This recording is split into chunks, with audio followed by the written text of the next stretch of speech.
चलिए, तो last class में हम लोग थोड़ा सा लिम्फ के बारे में बात कर रहे थे। अभी कुछ डाउट्स है तो लिम्फ को एक बार वापस से रिवाइज करा दे रहा हूं, ठीक है।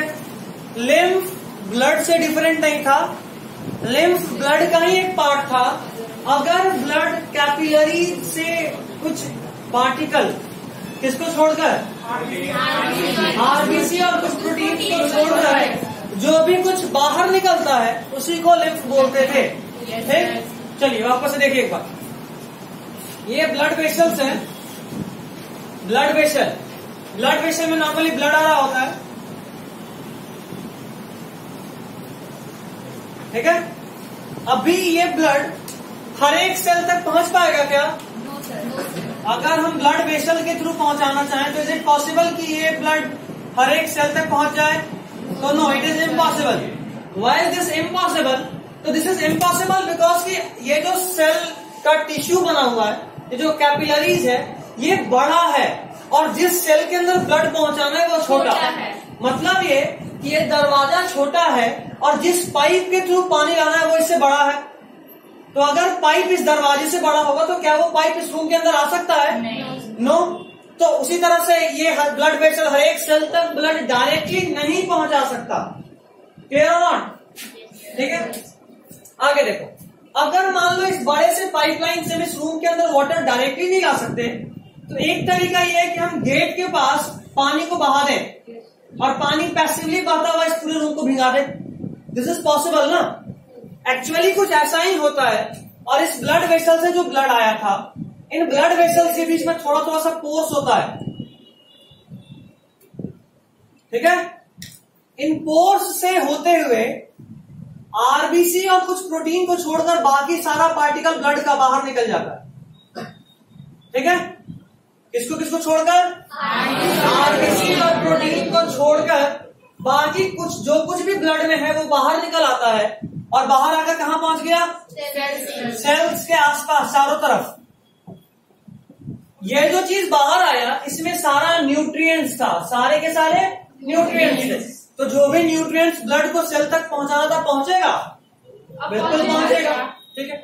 लेकिन प्रॉब्लम ये है कि मान लो तुम्हारे बॉडी में 5 लीटर ब्लड था, 5 litres of blood were present in your body, और अगर उनमें से 1 लीटर बाहर आ गया तो अब तो आपके बॉडी के ब्लड का वॉल्यूम कम हो गया। तब तो ऐसे क्या होगा कि धीरे धीरे सारा का सारा ब्लड बाहर ही निकल जाएगा, अंदर में कुछ बचेगा ही नहीं। तो इसको ठीक करने के लिए, इस प्रॉब्लम को सॉल्व करने के लिए क्या किया गया कि एक और ब्लड वेसल्स का चैनल बनाया गया, एक और चैनल। और इस बार क्या करा गया कि जो भी टिश्यू यहाँ पे जो जमा हुआ था, इसी का नाम क्या पड़ गया? यही ये लिम्फ है। यही जब ब्लड वेसल के अंदर था तो उसी को बोल रहे थे ब्लड। और इसी ब्लड में से आरबीसी और कुछ प्रोटीन, इन दोनों को माइनस कर दिए तो जो बचा उसको क्या बोल रहे हैं? सर लेकिन लिम्फ में तो आरबीसी एब्सेंट होता है। क्या बोले? ब्लड में माइनस किए हैं आरबीसी और प्रोटीन, ठीक। तो जो बचा हुआ लिम्फ, इसको बोले थे ब्लड वेसल, और इसको क्या बोल रहे हैं? Lymphatic capillaries. समझे? तो ब्लड वेसल और लिम्फेटिक कैपिलरी। अभी ये लिम्फेटिक कैपिलरीज क्या किया कि यहाँ पे जो भी लिम्फ जमा हुआ था उस सबको अपने थ्रू वापस से कहां पहुंचा दिया जाकर? Blood vessel. तो जो भी मेरा ब्लड वेसल से निकला था मटेरियल, वो सब वापस से लिम्फेटिक कैपिलरीज के थ्रू कहां पहुंच गया? ब्लड वेसल में ही। तो मेरा ब्लड का वॉल्यूम वापस से क्या हो गया? कांस्टेंट, ठीक है। कोई दिक्कत नहीं? सर वो जो पैसेज जो चैनल ऐसे गया उसी को लिम्फ नोड बोलेंगे? नहीं, यहाँ पे जो भी लिम्फ था वो जाकर कहीं स्टोर होता है। जिस जगह पे स्टोर होता है उस जगह को लिम्फ नोड बोलते हैं, ठीक है। कोई दिक्कत? अभी भी कोई डाउट नहीं? ठीक। तो लास्ट क्लास में ड्रॉ नहीं किए थे तो आप चाहें तो ड्रॉ कर सकते हैं।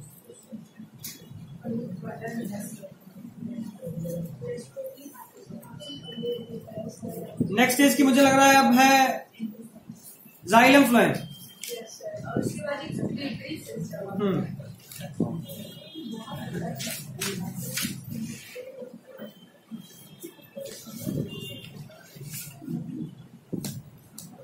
इसको 3 दिन में और खत्म किया जा सकता है। लेकिन बात यह है कि 3 दिन में खत्म करके क्या फायदा, अपना तो सिर्फ सिलेबस यही एक चैप्टर है, तो आराम से पढ़ते हैं ताकि समझ में आए, याद हो, है ना। ऐसे भी 1 घंटे की क्लास में लोग कितना देर पढ़ते हैं? नहीं, ज्यादा कम हो गया, 20-25 मिनट, लेकिन ज्यादा तो बात ही करते हैं।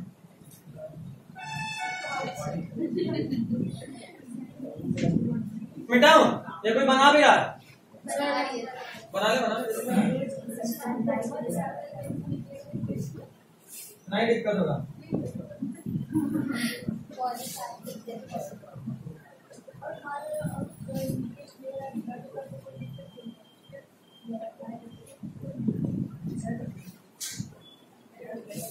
जो भी लोग नए हैं, जो स्टार्टिंग से मेरे साथ नहीं थे, जो ऑप्शन थे लास्ट क्लास में तो बोले भी थे, तो कोई एक बच्चे को मैसेज करके यूट्यूब चैनल वाला लिंक ले ली थी। कौन थे? तो ग्रुप में एक बार जो मेहनत करेगा, मतलब जो जेन्युइनली चाह रहा पढ़ना, उसी को लिंक मिले ना। सबको लिंक भेज क्या पाए? इनको चाहिए आप हमको मैसेज कीजिएगा, डायरेक्टली भेजिए। नहीं पढ़ा है ना।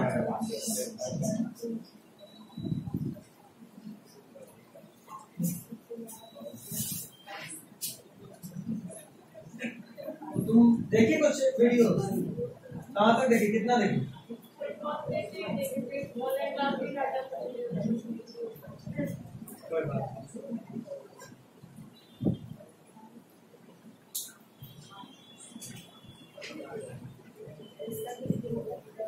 नया टॉपिक शुरू होगा तो अभी सब लोग, अभी के बाद सब लोग लिखेंगे, नए हो या पुराने हो। और जो भी लोग नए हैं, आपके पास अगर आपको पढ़ के समझ के लिखना है तो YouTube चैनल पे सारा लिंक अवेलेबल है, देखिए, पढ़िए और नोट्स बनाइए। अब वहां भी इसी तरीके से लिखवाए हैं। और अगर आपको थोड़ा सा शॉर्टकट चाहिए तो आप जो भी बच्चे कॉलेज से उनसे नोट्स ले लीजिए, लिख लीजिए, और एक बार बस वीडियो देख लीजिए, देखकर समझ लीजिए। अल्ट्रा प्रो लेवल के रिजल्ट है तो सिर्फ नोट्स छाप लीजिए, ताकि लास्ट में कम से कम चीट वीट बनाने के काम आए, है ना। इधर पे बगल वाले से कॉपी मांग के पढ़ना पड़ता है, ऐसे कम से कम अपना पेज रहेगा।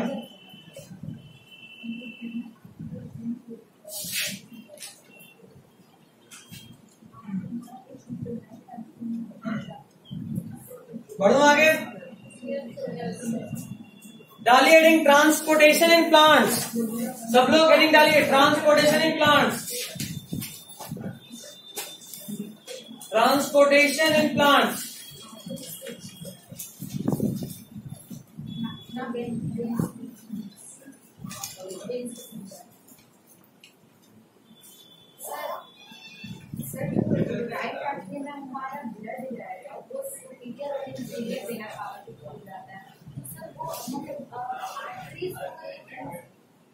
Vena cava, larger veins are called vena कावा।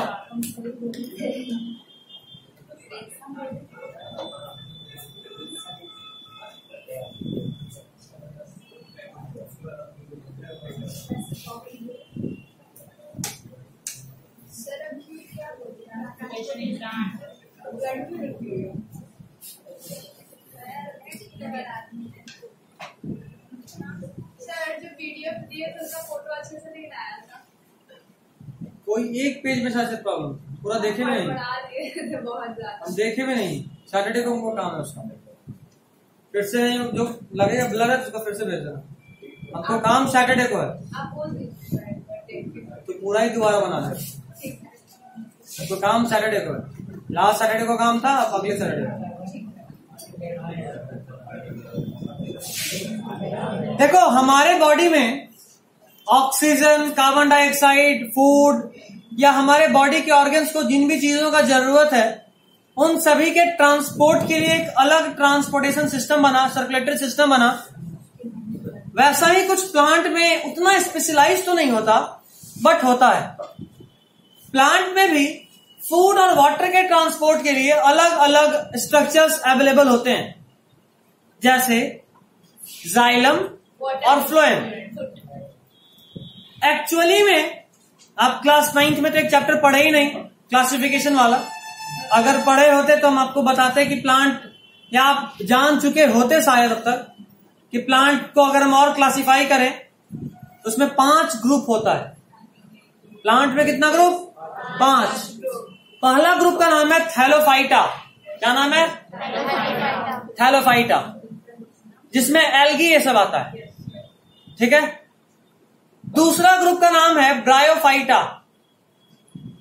ब्रायोफाइटा जिसमें फ्यूनेरिया ये सब आता है, फ्यूनेरिया, मॉस ये सब आएगा। तीसरे ग्रुप का नाम है टेरिडोफाइटा। पहला ग्रुप थैलोफाइटा या एल्गी, दूसरा ग्रुप ब्रायोफाइटा, तीसरा इज टेरिडोफाइटा। टेरिडोफाइटा में आता है फर्न्स, घर के आसपास जो बड़ा बड़ा घास होता है, फर्न, FERN, फर्न्स। चौथा ग्रुप का नाम है जिम्नोस्पर्म और पांचवा ग्रुप का नाम है एंजियोस्पर्म। टोटल कितना ग्रुप हुआ? 5। कौन कौन? पहला थैलोफाइटा, दूसरा ब्रायोफाइटा, तीसरा टेरिडोफाइटा, चौथा जिम्नोस्पर्म और पांचवा एंजियोस्पर्म। एक बार और रिपीट कर रहे हैं। पहला ग्रुप थैलोफाइटा, दूसरा ग्रुप ब्रायोफाइटा, तीसरा ग्रुप टेरिडोफाइटा, चौथा ग्रुप जिम्नोस्पर्म और पांचवा ग्रुप एंजियोस्पर्म। प्लांट में 5 ग्रुप, फिर से बोल रहा हूं इस बार सिर्फ मैं।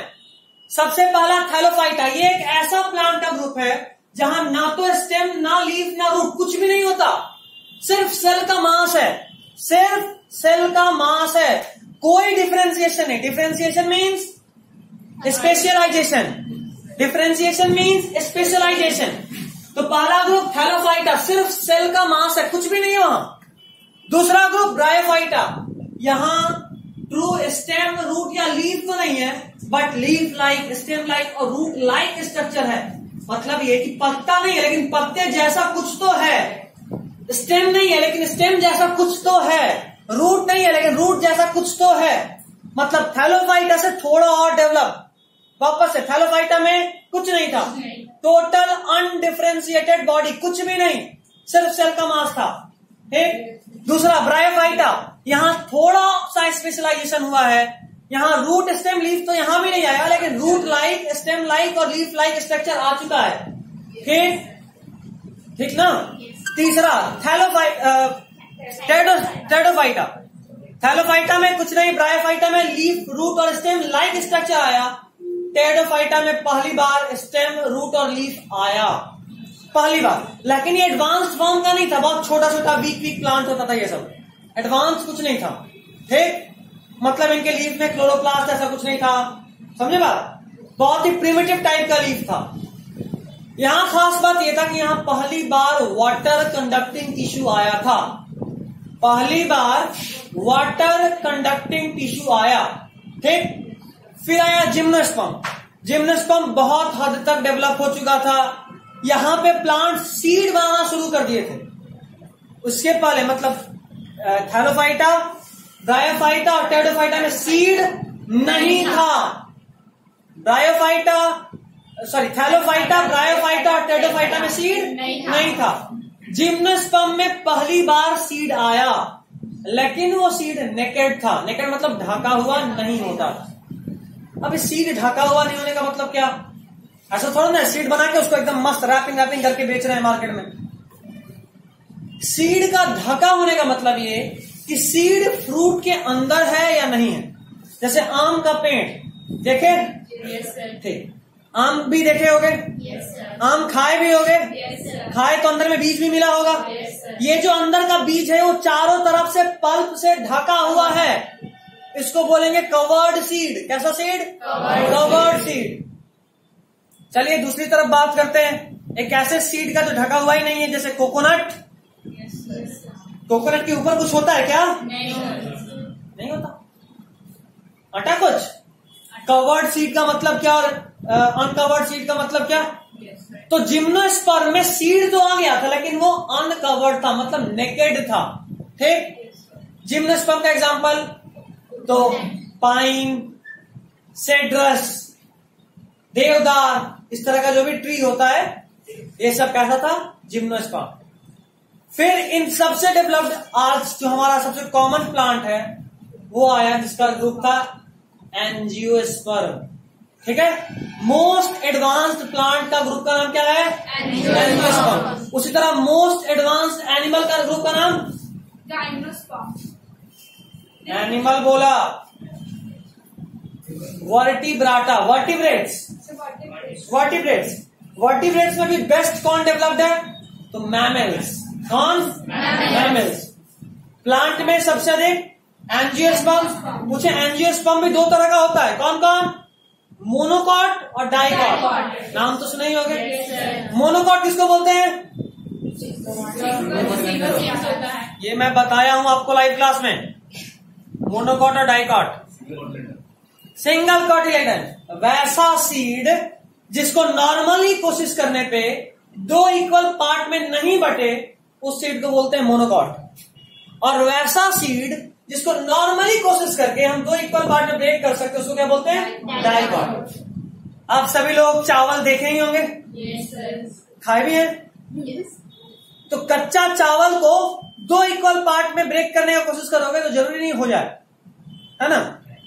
जबकि दूसरी तरफ आप चना लीजिए, ग्राम, उसको फुलाइए और दो इक्वल पार्ट में ब्रेक करने की कोशिश कीजिए।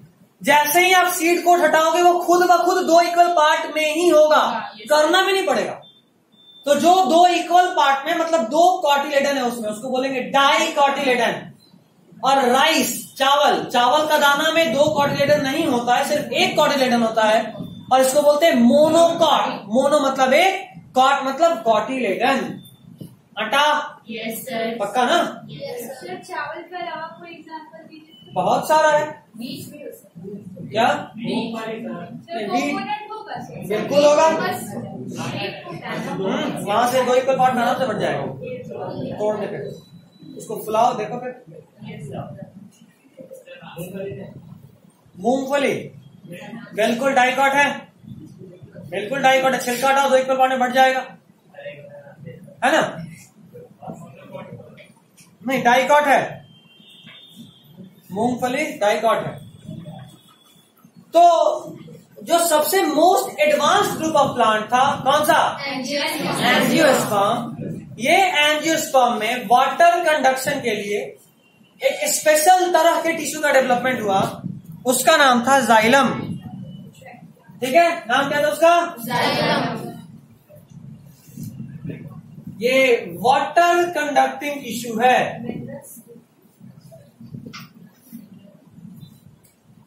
ऐसा tissue water conducting tissue.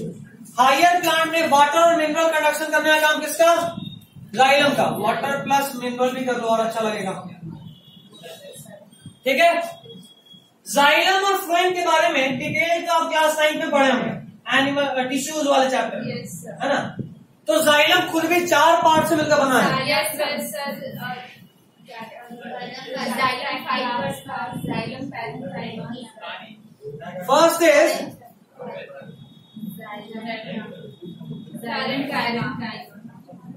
Xylem parenchyma.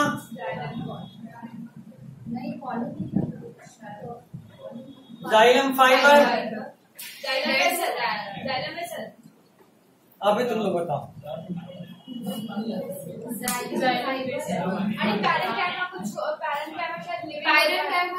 उसको छोड़ के सब डेड होता है। उससे मतलब नहीं है, मतलब ये कि और कौन कौन सा दो और पार्ट? जाइलम वेसल और ट्रैकिया। बिल्कुल, ट्रैकेट्स और वेसल्स।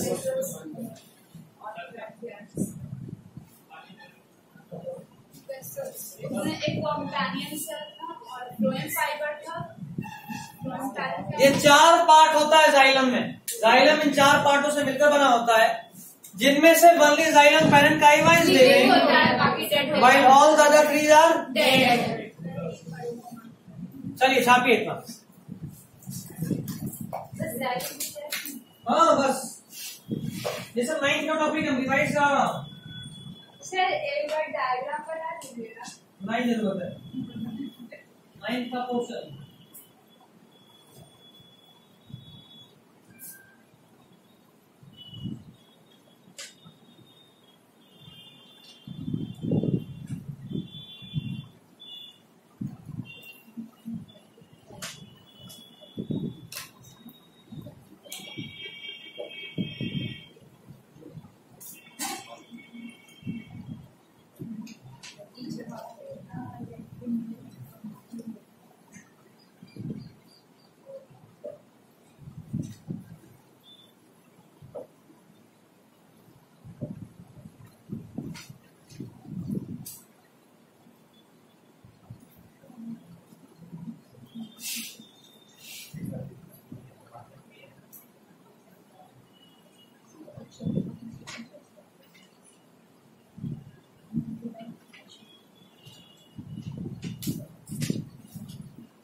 हो गया।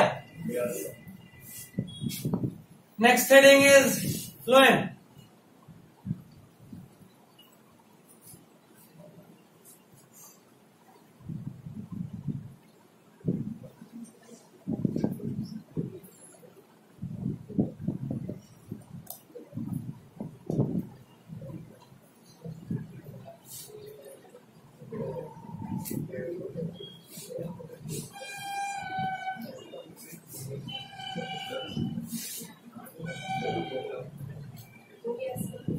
डाली हेडिंग फ्लोएम। लिख लिए सब लोग ये? कोई लिख भी रहे हो? लिख रहे हो बोल तो रुक जाएंगे। कोई लिख रहे हो? नहीं तो डालिए अगला हेडिंग फ्लोएम। और फ्लोएम के लिए लिखिए, फ्लोएम के लिए लिखिए पहला point food conducting tissue. Phloem के लिए फूड कंडक्टिंग टिश्यू। फूड के कंडक्शन का काम कौन करता है? Phloem. Next, it is also made up of 4 parts.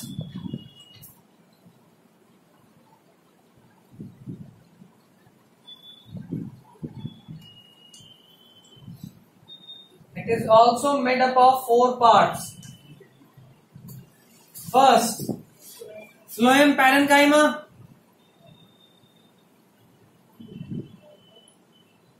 Next, sieve tube.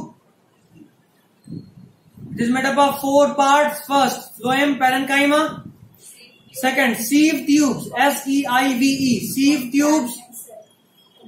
Third, companion cells. Third, companion cells. Phloem parenchyma, sieve tube, companion cell और चौथा phloem fiber. Phloem fiber. Phloem fiber.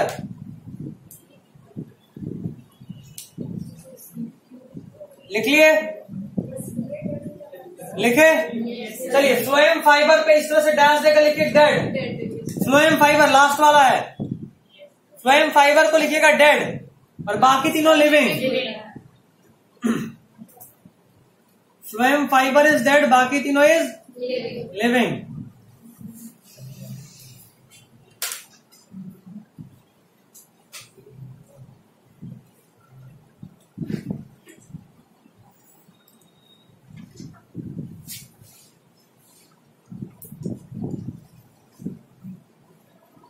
ठीक है,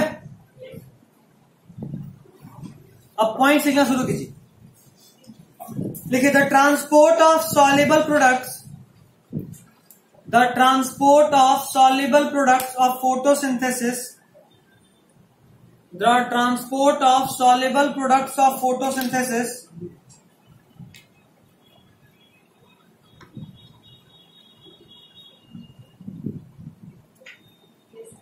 the transport of soluble products of photosynthesis is called translocation. Is called translocation.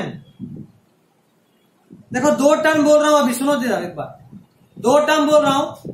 Water के movement को बोलते हैं, water and mineral के movement को बोलते हैं accent of SAP. Water and mineral के मूवमेंट को बोलता हूं, इसको भी बताऊंगा। अभी वाटर के मूवमेंट वाले पे नहीं आया हूं। उसको बोलते हैं क्या, बस ये बता रहा हूं। अभी ये लिखना मत, आगे फिर से लिखवाऊंगा। वाटर एंड मिनरल के मूवमेंट को क्या बोलते हैं? Accent of SAP. उसी तरह मूवमेंट ऑफ फूड को बोलते हैं ट्रांसलोकेशन। क्या बोलते हैं? ट्रांसलोकेशन। सर ट्रांसलोकेशन तो एनसीईआरटी में पढ़े हैं, एसेंट ऑफ सैप में नहीं। कोई बात नहीं, ट्रांसलोकेशन है। The transport of soluble products of photosynthesis is called translocation. हो गया? Next point. Besides the translocation of photosynthetic products, besides the translocation of photosynthetic products, besides the translocation of photosynthetic products, the phloem also transports amino acids. The phloem also transports amino acids.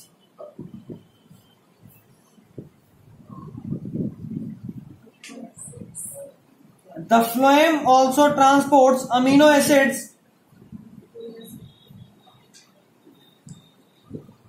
हो गया. Next point बड़ा important है क्योंकि normally समझ में नहीं आता.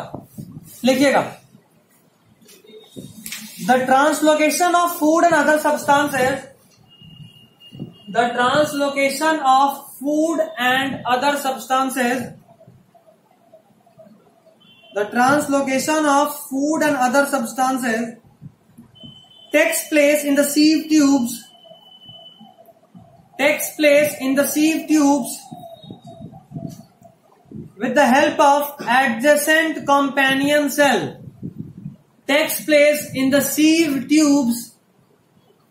Takes place in the sieve tubes with the help of adjacent companion cells. With the help of adjacent companion cells. With the help of adjacent companion cells. हो गया. In both हाँ इसी लाइन में. In both upward and downward direction. In both upward and downward direction. आप लोग class 9th में ही पढ़ चुके हैं कि transport of xylem is unidirectional while transport of phloem is by directional. ये लाइन याद है या भूल गए? याद है तो ठीक है, तो लिख लो. नोट करके लिखना. 2000 का नोट है, बहुत important. The transport in xylem is unidirectional. The transport in xylem is unidirectional.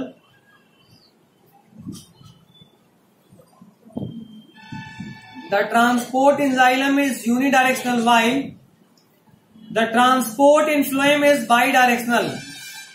While the transport in phloem is bidirectional.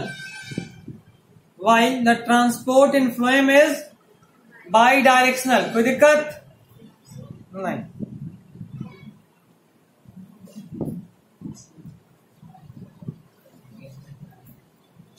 चलिए, जहां पे आप लिखे थे सीव ट्यूब लिखे थे ना, जाइलम फ्लोएम का 4 पार्ट में एक पार्ट लिखे थे सीव ट्यूब. वहां पे डैश देकर लिख लो डिवॉइड ऑफ न्यूक्लियस.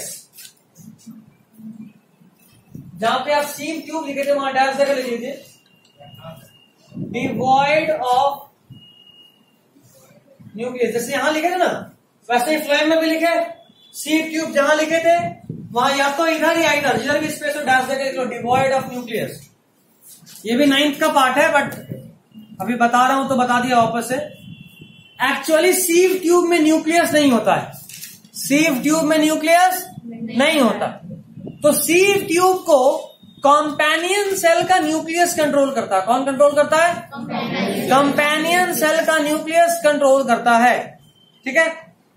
तो यहां ध्यान देने वाला बात यह है कि अभी जो हम लोग पढ़े कि यहां जो भी ट्रांसपोर्ट होता है with the help of companion cells होता है, वो इसी तरीके से होता है कि कंपेनियन सेल का न्यूक्लियस सीव ट्यूब के अंदर ऐसा कंडीशंस क्रिएट करता है कि सारा शुगर पार्टिकल उसके अंदर आ जाए. उसके बाद वहां से वो मूवमेंट कराता है और मूवमेंट होने के बाद आराम से जैसे ही अपने साइड पे पहुंचा जहां उसको उतरना है, शुगर मॉलिक्यूल को जमा करना है, वहां पे फिर से रिवर्स कंडीशन तैयार होता है और सारा शुगर बाहर आ जाता है. जो बोले वो समझ में आया? बिल्कुल उम्मीद था नहीं आया होगा. ये क्लास 11 में डिटेल में पढ़ाऊंगा अगर बायोलॉजी लेकर आए तो. अभी बस बोल दिया क्लास 11 का टॉपिक है. जो भी बोले कि क्रिएट करता है, एक्चुअली समझ में तब आएगा जब बताऊंगा कि कैसे मीडियम क्रिएट होता है, कैसे शुगर जाता है सीव ट्यूब के अंदर, कैसे वो नीचे या ऊपर जाता है और कैसे बाहर आता है. ये सब क्लास 11 में पढ़ना है. एक चैप्टर ही है इसको पढ़ने के लिए, वहां पढ़ेंगे.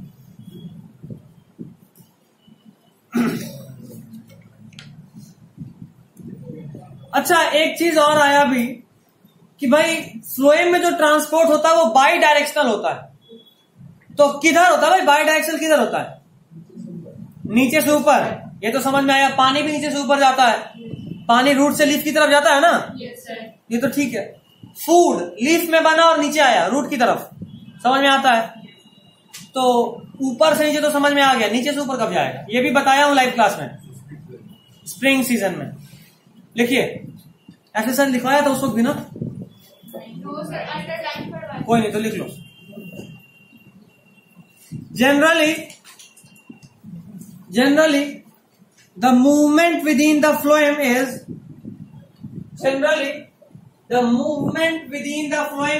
unidirectional.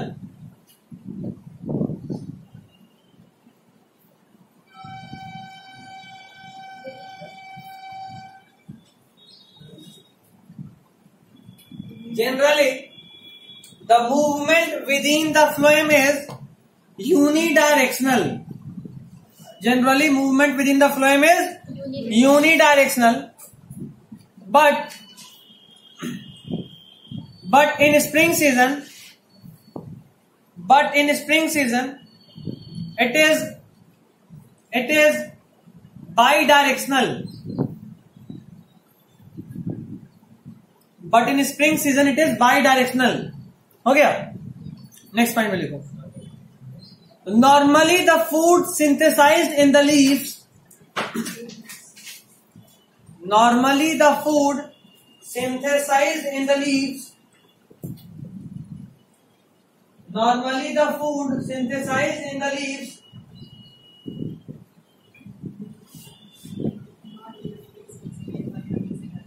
normally the food synthesized in the leaves is transported towards the root,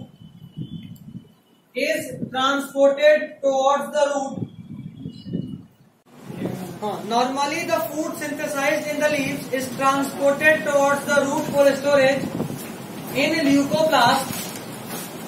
root में ल्यूकोप्लास्ट होता है, याद है ना। Yes, sir. in leucoplast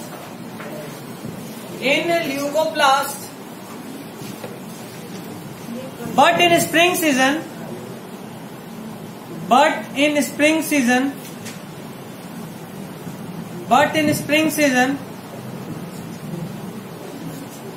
when all the leaves are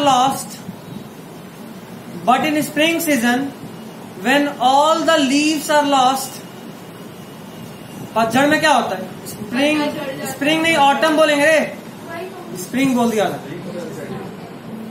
autumn. Spring में तो नया पत्ता आता है, एनसीईआरटी में है। सर पढ़िए ना सर, वो वाले पेज में सर पीछे कीजिए। अच्छा, इन स्प्रिंग लिखा है। हाँ सर, वहीं पे। एक काम करो, तुम लोग ब्रैकेट में ऑटम में लिख लो। ऐसे स्प्रिंग भी बुरा नहीं, स्प्रिंग में आता है ना, लेकिन स्टार्टिंग में तो नहीं होगा। ऑटम के बाद स्प्रिंग आया, तो ऑटम में तो सारा पत्ता झड़ गया। स्प्रिंग में नया पत्ता आता है, ऑटम में झड़ता है। हाँ, तो नया पत्ता आने के लिए चाहिए होगा, इसलिए भी लिख सकते हैं, गलत नहीं कहेंगे। अच्छा, सही बात। वो दूसरे सेंस में बोला है तो उसका भी सही है, बट ऑटम भी होगा, ब्रैकेट में ऑटम में लिख लेना। तो काटो मत जब एनसीईआरटी लिखा तो। Out the spring season when all the leaves are lost, the food is stored in the root. The food stored in the root is transported to the upper parts of plant. The food stored in the root is transported to the upper part of plants.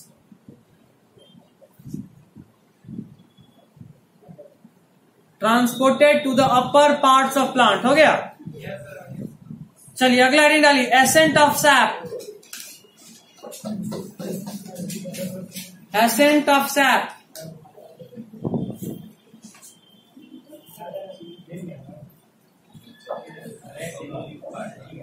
अगला heading ascent of SAP.